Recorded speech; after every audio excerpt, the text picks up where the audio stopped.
Paradoxically, Hong Kong, that strange and fascinating city where extremes of wealth and poverty live side by side, is transformed into a mirror reflecting the enormous inequalities to be found in the world. Extremes of riches and misery on the same stage. These same paradoxes have moved to China, the giant dragon which is waking up and capable of incinerating the weaker world economies in a single breath. China was granted full membership in the WTO in 2002 and accepted a series of important commitments towards opening and liberalizing its economic regime. At long last, the golden door of the Orient, dreamed of since the days of Marco Polo in the West, has opened to the promise of unlimited riches.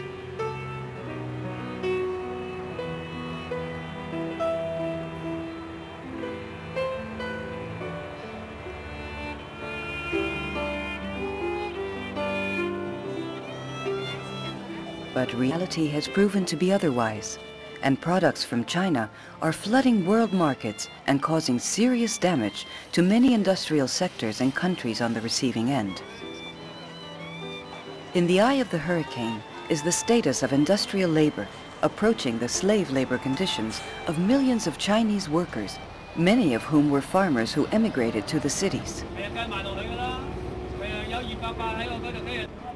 The big challenge here is if we will be able to export and globalize human rights and social justice. Currently, 80% of the 6,000 factories which supply the North American Walmart, the biggest company in the world, are in China.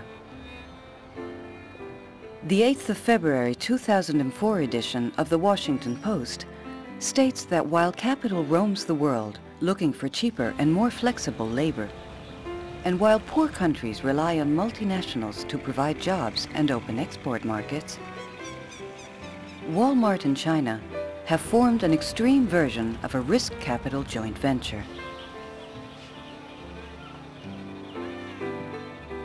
And this venture is setting the tone for work conditions and consumption all over the world.